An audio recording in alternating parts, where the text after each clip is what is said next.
Hello everybody, स्वागत है आप सभी का मॉडल वर्ब्स की वीडियो सीरीज के सेकंड पार्ट में। मैं हूं आपका mentor Anurag and I hope you all are keeping good. तो आइए बिना समय गंवाए पर्दा उठाते हैं और देखते हैं कि आज की पिटारे में क्या खास है आपके लिए। अरे ये क्या?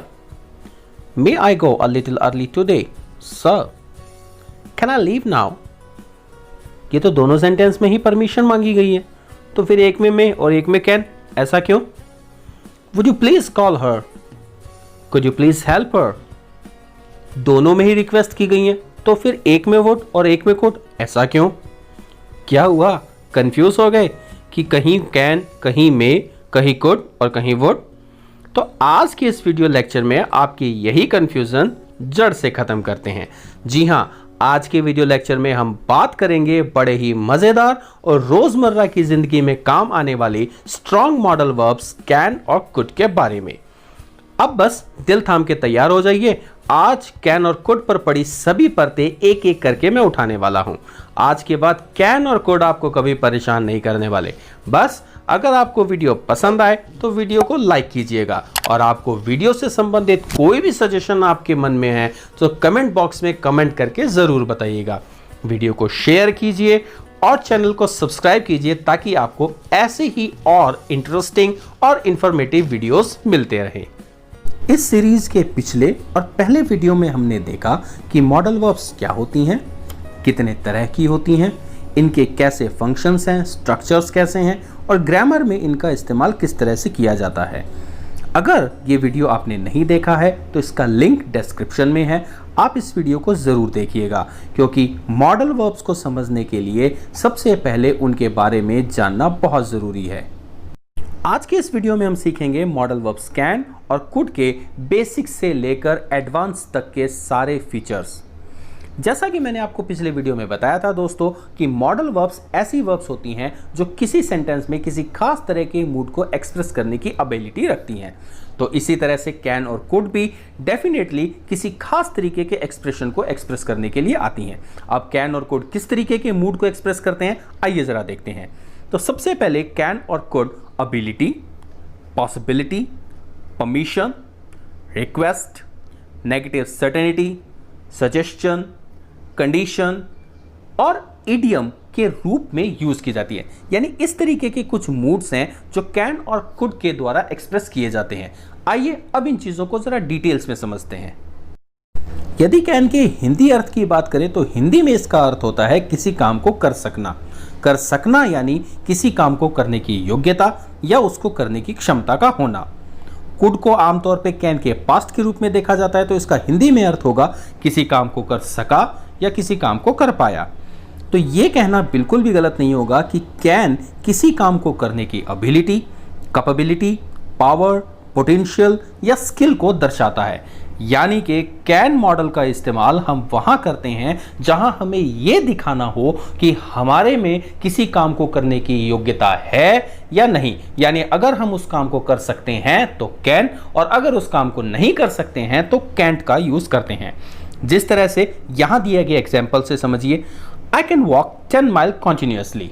यानी यहां पर यह कह रहे हैं कि मैं 10 मील कॉन्टिन्यूसली चलने की योग्यता रखता हूं। यानी मेरे अंदर ये पावर है कि मैं 10 मील कॉन्टिन्यूसली चल सकता हूं। तो इसलिए यहां पे कैन का यूज बिल्कुल सही है। अ monkey can climb a tree. एक मंकी पेड़ पर चढ़ने की योग्यता रखता है, ये उसकी क्षमता है कि वो पेड़ पर चढ़ सकता है। He can lift this heavy wait. यहां पर ही की ये योग्यता है कि वो इस भारी भरकम वजन को उठा सकता है। तो यानी यहां पर कैन जो है वो इन सेंटेंसेस में किसी काम को करने की क्षमता को दर्शा रहा है। अर्थात कैन का मतलब हुआ be able. I can walk 10 miles continuously का मतलब हुआ I am able to walk 10 mile continuously. A monkey can climb a tree का मतलब हुआ a monkey is able to climb a tree. और इसी तरह से ही is able to lift this heavy weight. अब यहाँ एक बात ध्यान रखने लायक है कि जब हम लोगों की एबिलिटी के ऊपर बात करते हैं, लोगों का मतलब हुआ when the person is not known to us. हमारे लिए अगर वो व्यक्ति कोई जाना पहचाना नहीं है और हम ऐसे किसी व्यक्ति की एबिलिटी की बात करते हैं तो वहां पर हम कैन को अवॉइड करते हैं और उसकी जगह बी एबल का ही इस्तेमाल करते हैं। जैसे Dev is able to lift this heavy weight, here Dev is not a known person, so ये इसलिए इसके साथ कैन का यूज ना करके यहां पर इज एबल का यूज किया गया है। Now could tells about ability in past. आमतौर पर कुड का इस्तेमाल पास्ट की एबिलिटी को शो करने के लिए किया जाता है, यानी ऐसी किसी एबिलिटी के लिए किया जाता है जो पास्ट में हमारे अंदर या पास्ट में पर्सन के अंदर थी लेकिन अब वो एबिलिटी उसमें नहीं है। जैसे grandmother could read without glasses some years ago. दादी माँ कुछ साल पहले बिना चश्मे के पढ़ सकते थी लेकिन शायद अब उनकी आंखों में वैसी ताकत नहीं रही है तो अब वो चश्मे के बगैर नहीं पढ़ सकती और उन्हें चश्मे की जरूरत पड़ती है। I could walk 10 miles when I was young।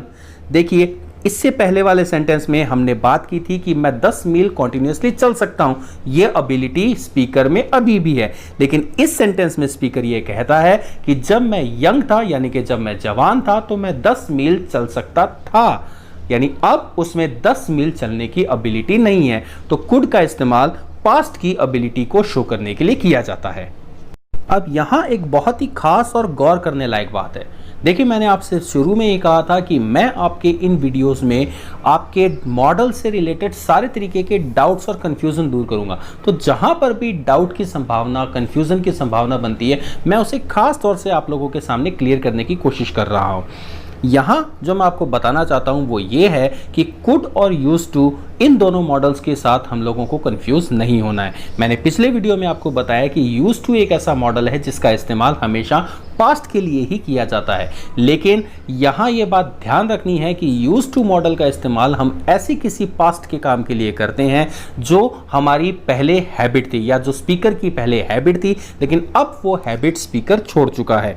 जबकि कुड का इस्तेमाल हम किसी ऐसे काम के लिए करते हैं जिसकी एबिलिटी हम में पहले थी, यानी स्पीकर में उस काम को करने की एबिलिटी पहले थी लेकिन अब उसकी एबिलिटी नहीं है। देखिए यहाँ ये बहुत ही समझने वाली बात है कि यूज टू मॉडल ये दर्शाएगा कि उस काम की हैबिट आप में पहले थी लेकिन अब वो काम तो आप कर सकते हैं लेकिन आपने उस हैबिट को छोड़ दिया है इसलिए आप वो काम नहीं करते। जबकि कुड ये दर्शाता है कि उस काम को करने की एबिलिटी आप में पहले थी लेकिन अब उस काम को करने की एबिलिटी ही आप में नहीं है, यानी वो काम अब आप कर ही नहीं सकते। जैसे I used to walk 10 miles daily when I was young. यहां पर कुड मॉडल का इस्तेमाल नहीं किया जा सकता क्योंकि यहाँ डेली वर्ड का यूज हुआ है और डेली एक हैबिट शोइंग वर्ड है, एक ऐसा वर्ड है जो कि आपको हैबिचुअल एक्शन को दर्शाता है। तो यहाँ पर 10 मील चलने की जो आदत है वो स्पीकर के अंदर पहले थी, अब वो आदत उसने छोड़ दी है तो शायद इसलिए वो नहीं चलता। तो यहाँ पर मॉडल यूज टू का यूज किया जाएगा। She use to read novels some years ago. कुछ साल पहले वो नॉवेल्स पढ़ा करती थी, यानी उसमें कुछ साल पहले नॉवेल्स पढ़ने की आदत थी लेकिन शायद अब वो आदत उसमें नहीं है। तो प्रेजेंट में एबिलिटी के लिए कैन का यूज कर रहे हैं, पास्ट में एबिलिटी के लिए कुड का यूज कर रहे हैं। तो जी फ्यूचर की एबिलिटी का क्या होगा? क्या फ्यूचर में एबिलिटी नहीं होती है? बिल्कुल होती है। एबिलिटी फ्यूचर में भी होती है और फ्यूचर में एक्वायर की जाने वाली एबिलिटी के लिए हम शैल बी एबल और विल बी एबल फ्रेजेस का यूज करते हैं। जैसे Our baby will be able to walk in a few weeks. I shall be able to speak English at the end of this course. इन दोनों ही sentence में future में acquire की जाने वाली एबिलिटी पर बात की जा रही है, इसलिए यहाँ पर कैन का यूज ना करके हमने विल बी एबल और शैल बी एबल का यूज किया है। अब आपके मन में एक सवाल घूम रहा होगा कि क्या कैन का इस्तेमाल सिर्फ प्रेजेंट और पास्ट की एबिलिटी के लिए ही करते हैं? क्या फ्यूचर के एक्शंस के लिए हम कैन का यूज नहीं कर सकते? तो बिल्कुल कर सकते हैं। ऐसा नहीं है कि फ्यूचर के एक्शंस के लिए कैन का यूज नहीं किया जाता, बिल्कुल किया जाता है। We use can to talk about future actions which will be able to do because of present ability, circumstances, decisions. यानी कि अगर प्रेजेंट की एबिलिटी, प्रेजेंट के सर्कमस्टांसेस या प्रेजेंट में लिए गए डिसीजंस की वजह से फ्यूचर का कोई एक्शन होता है और उसमें एबिलिटी दिखाई दे रही है तो उसके लिए कैन का यूज किया जा सकता है।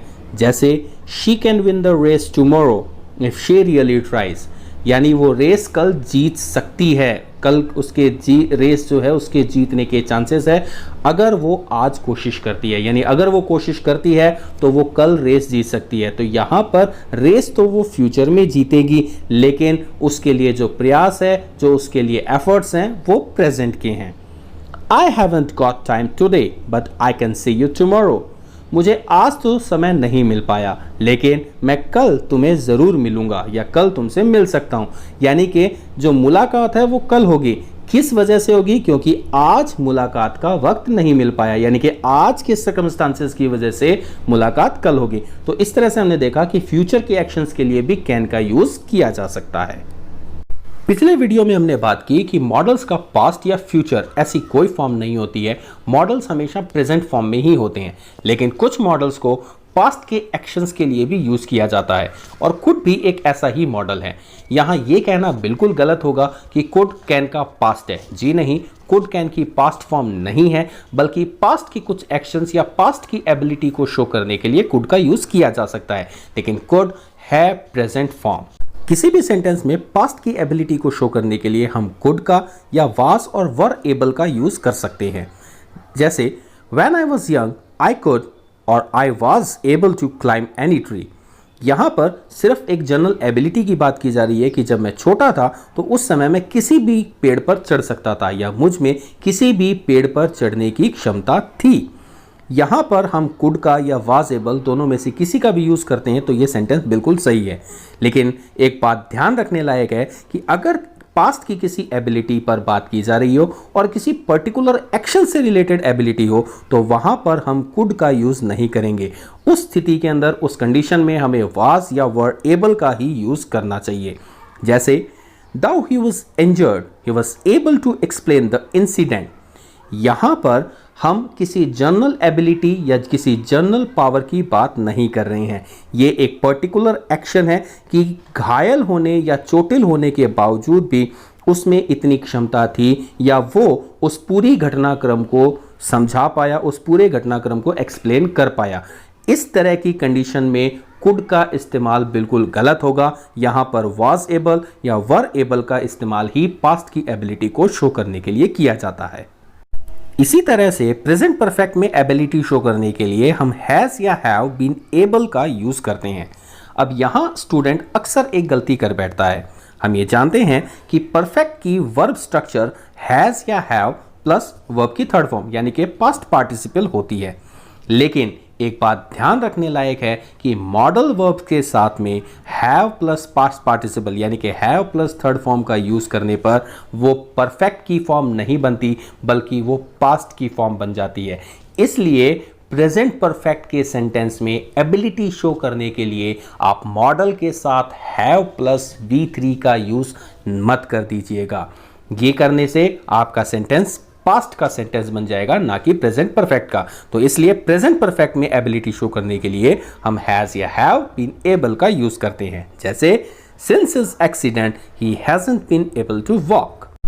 Could have plus past participle यानी वर्ब की थर्ड फॉर्म का यूज पास्ट की ऐसी एबिलिटी को एक्सप्रेस करने के लिए किया जाता है जहां पर एक्शन परफॉर्म ही नहीं हुआ है, यानी जहां पर काम हुआ ही नहीं। जैसे I could have helped you, Why didn't you ask me? तुमने मुझसे कहा क्यों नहीं, मैं तुम्हारी मदद कर सकता था। यहाँ इस सेंटेंस में हेल्प का एक्शन परफॉर्म हुआ ही नहीं। He could have been PM now. PM मतलब prime minister. He could have been prime minister now if he hadn't decided to leave politics. अगर उसने पॉलिटिक्स छोड़ने का निर्णय नहीं लिया होता तो आज वो प्राइम मिनिस्टर होता, यानी प्राइम मिनिस्टर बनने का एक्शन परफॉर्म हुआ ही नहीं। तो इस तरह से इन सेंटेंसेस के अंदर could have plus past participle का यूज पास्ट की एबिलिटी को शो करने के लिए किया गया है, लेकिन ये ऐसे एक्शंस हैं जो कि परफॉर्म हुए ही नहीं। अब तक हमने देखा कि कैन का प्रयोग एबिलिटी के सेंस में किस तरह से किया जाता है। मॉडल कैन एबिलिटी के अलावा पॉसिबिलिटी यानी कि किसी काम के होने या ना होने की संभावना को भी बखूबी एक्सप्रेस करता है। हालांकि पॉसिबिलिटी के सेंस में कैन का प्रयोग मे से बिल्कुल अलग है। मॉडल मे और कैन के प्रयोग में किस तरह के डिफरेंसेस हैं या किस तरह से ये दोनों एक दूसरे से अलग है, इन पर चर्चा हम अपने आगे आने वाले वीडियोस में करेंगे, जिसमें हम मे और माइट के ऊपर पूरी तरह से डिस्कशन करेंगे। फिलहाल देखते हैं कि कैन किस तरह की पॉसिबिलिटीज़ को एक्सप्रेस करता है। सबसे पहली है थ्योरेटिकल पॉसिबिलिटी यानी कि सैद्धांतिक संभावना।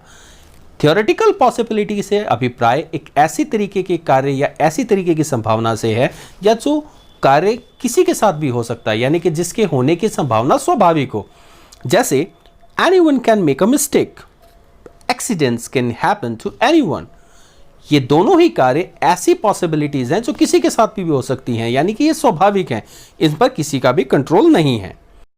दूसरी है जनरल पॉसिबिलिटी, अर्थात ऐसी संभावना जो किसी सर्कमस्टांस या परिस्थिति या हालातों के कारण पैदा होती है।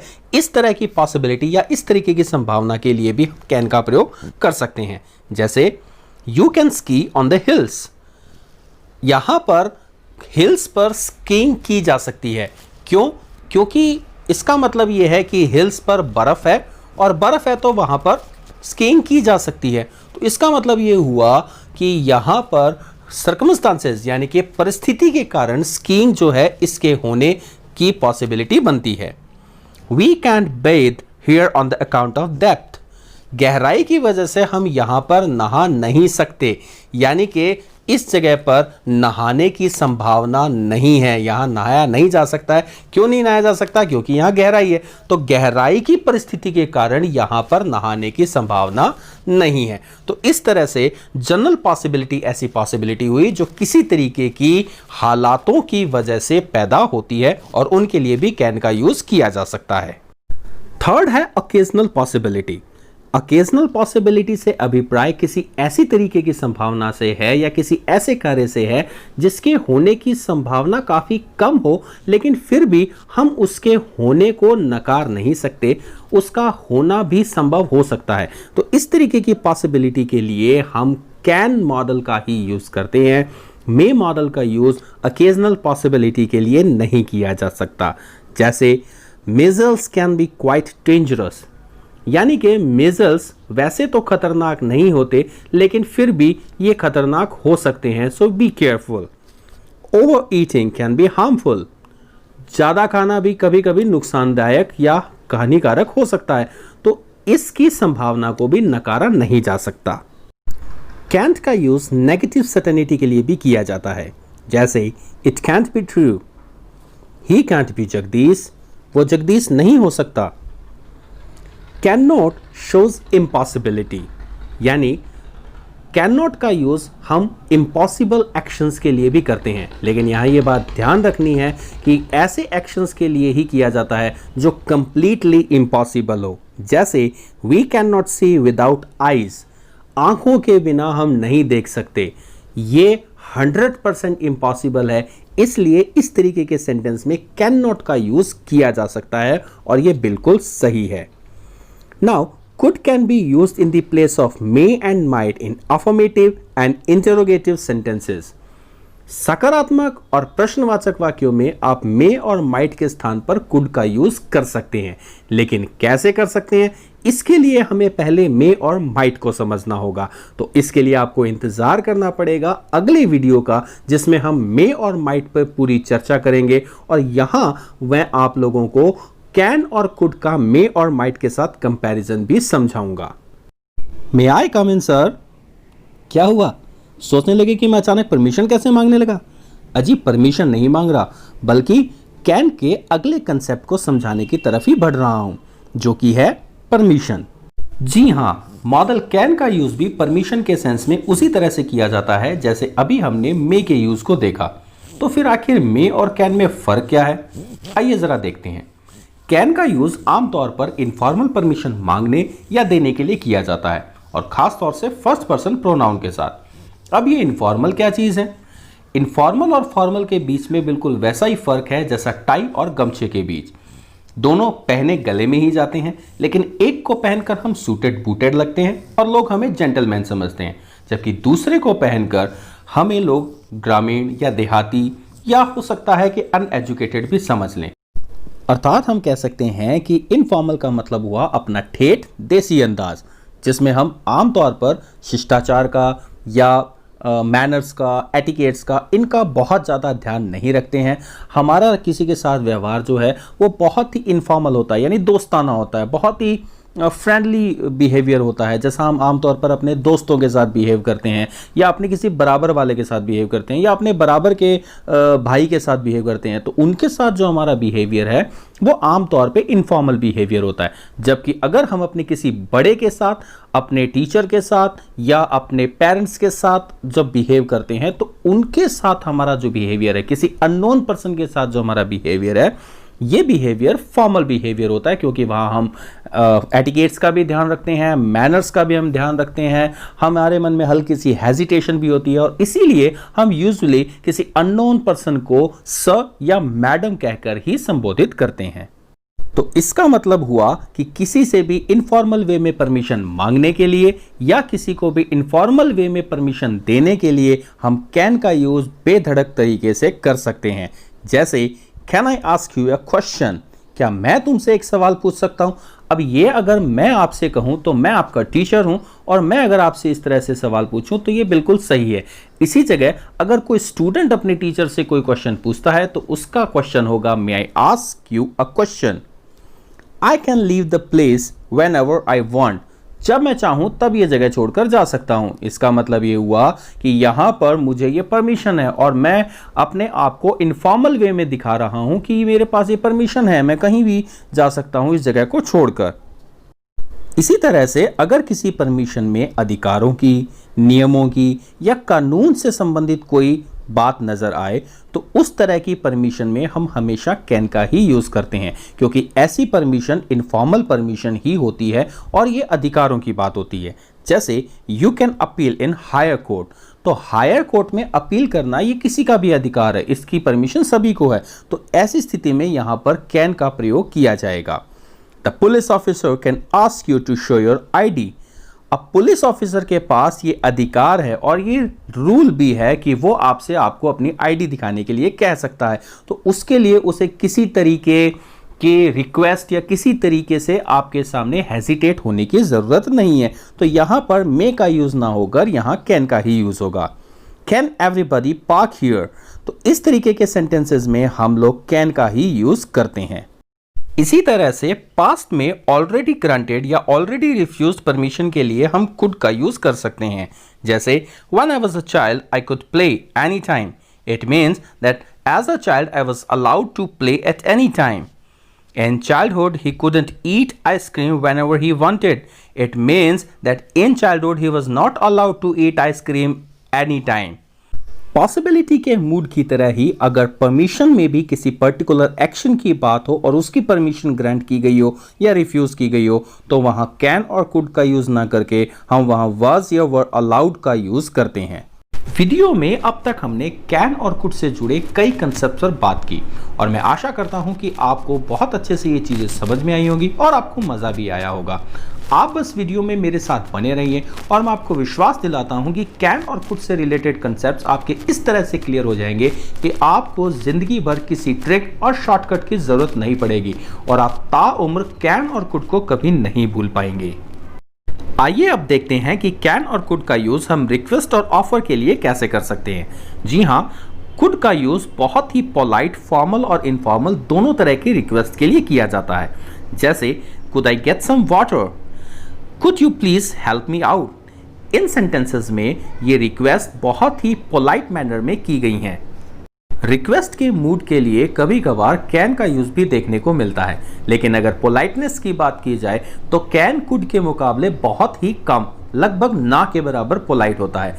इसलिए हम आमतौर पर रिक्वेस्ट और पोलाइट रिक्वेस्ट के सेंस में कैन का यूज नहीं करते हैं, लेकिन फिर भी इनफॉर्मल रिक्वेस्ट करने के लिए कैन का यूज किया जा सकता है।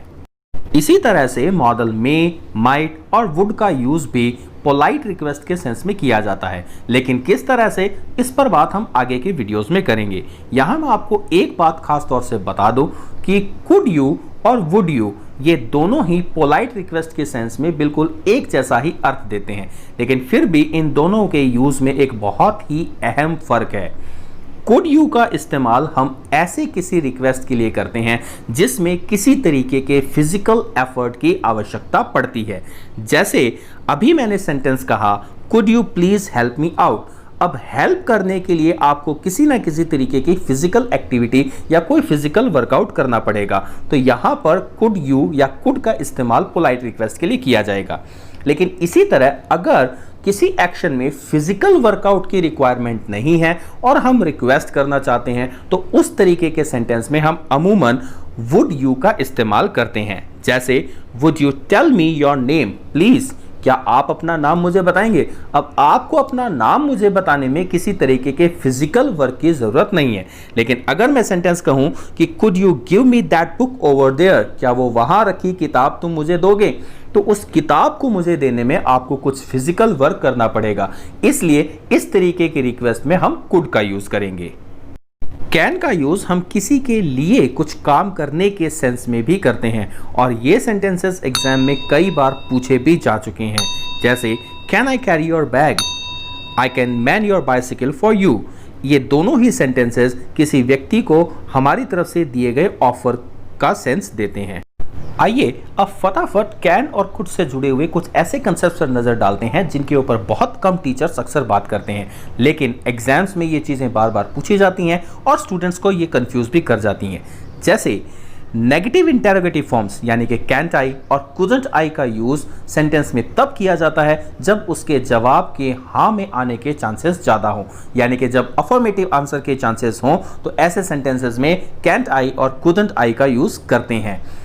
अमूमन कैंट आई और कुडंट आई का यूज करने के बाद सेंटेंस में हाँ में आने वाले ही जवाब होते हैं और इस सेंटेंस को हम अपनी स्वाभाविक समझ के आधार पर जान सकते हैं।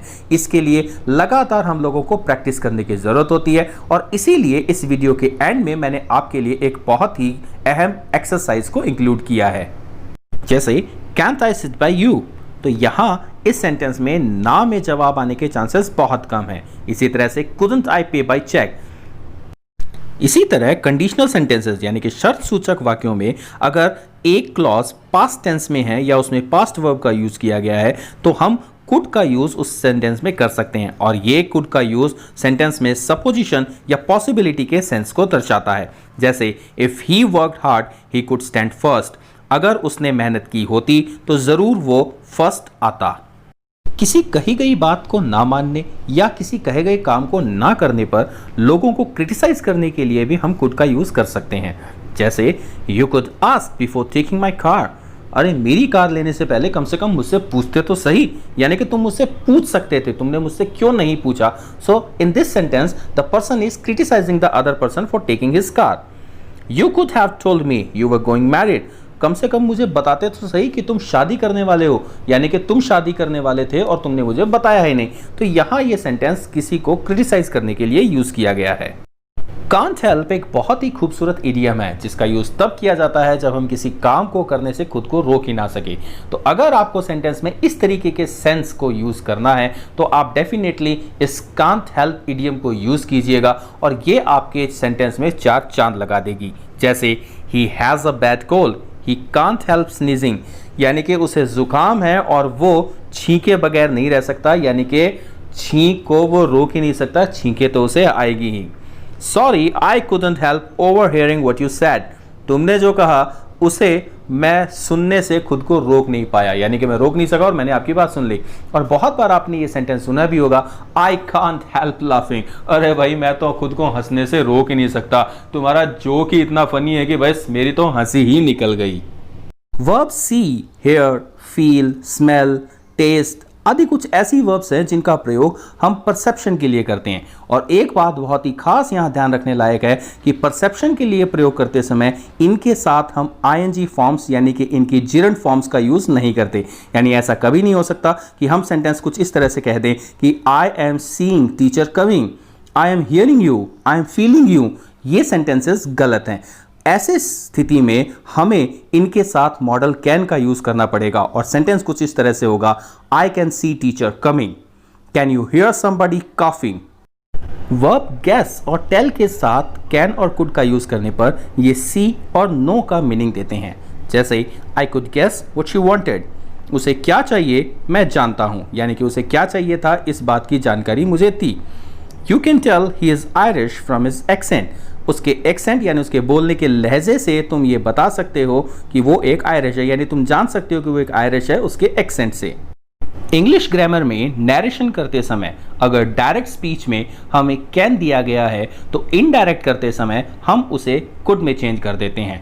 अगर आप डायरेक्ट और इनडायरेक्ट पर भी वीडियो चाहते हैं तो कमेंट बॉक्स में कमेंट करके बताइएगा और मैं डेफिनेटली आपके लिए डायरेक्ट और इनडायरेक्ट से रिलेटेड वीडियोस भी जरूर लेकर आऊँगा। बहुत बार सेंटेंस में यूज किए जाने वाले कंजंक्शंस के कारण भी उसमें यूज किए जाने वाले मॉडल्स में चेंजेस आ जाते हैं। जैसे he ran fast so he could catch the bus. यहां इस सेंटेंस में कंजंक्शन सो का यूज हुआ है और मॉडल कुड का यूज किया गया है, जो कि डिडक्शन यानी कि परिणाम को दर्शाता है कि वो तेज दौड़ा इसलिए बस को पकड़ सका। लेकिन यही सेंटेंस अगर कुछ इस तरह से होता कि he ran fast so that he might catch the bus, यहां कंजंक्शन सो दैट का यूज हुआ है और हमने जो मॉडल यूज किया वो माइट है, जो कि सेंटेंस में पर्पस को दर्शाता है कि वो तेज इसलिए दौड़ा ताकि वो बस को पकड़ सके। अब एक बहुत ही कॉमन एरर जिस पर अक्सर हमारा ध्यान जाता ही नहीं कि with ability to speak language और to play instrument we often leave out can. जी हाँ, और एसएससी और बैंकिंग के लिहाज से ये चीज़ बहुत ही इंपॉर्टेंट है। Can and could always means if there is nothing better, यानी अगर हमें किसी सेंटेंस में नथिंग बेटर का सेंस देना है तो हम कैन या कुड ऑलवेज का यूज कर सकते हैं। जैसे what should I give her on birthday? You could always give a book. It means there is nothing better than a book to give her on her birthday. आशा करता हूं कि आज की वीडियो में आपको बहुत कुछ नया और इंटरेस्टिंग सीखने को मिला होगा। अगर आपको वीडियो पसंद आया हो तो वीडियो को लाइक ज़रूर कीजिएगा। इसे अपने दोस्तों के साथ ज़्यादा से ज़्यादा शेयर कीजिए ताकि वो भी अपनी इंग्लिश की नॉलेज इन्हांस कर सकें और हम सब एक साथ कह सकें कि अब हमें इंग्लिश से डर नहीं लगता। आज की वीडियो का पीडीएफ लिंक डिस्क्रिप्शन में है, तो अगर आप इसका पीडीएफ डाउनलोड करना चाहते हैं तो आप डिस्क्रिप्शन में जाकर इसके पीडीएफ को डाउनलोड कर सकते हैं। यहाँ आपके लिए एक प्रैक्टिस एक्सरसाइज दी गई है ताकि आप अपनी नॉलेज को चेक कर सकें कि आज की वीडियो में आपने कितना सीखा है। आप इनके आंसर्स मुझे कमेंट बॉक्स में भी कमेंट करके बता सकते हैं। मैं इनके आंसर्स के साथ बहुत ही जल्द आपसे फिर मिलूंगा एक नई वीडियो में कुछ और नए मॉडल से जुड़ी हुई रोचक जानकारी के साथ। तब तक आप अपने आप को सुरक्षित रखिए, मुस्कुराते रहिए और लगातार कुछ नया सीखते रहिए।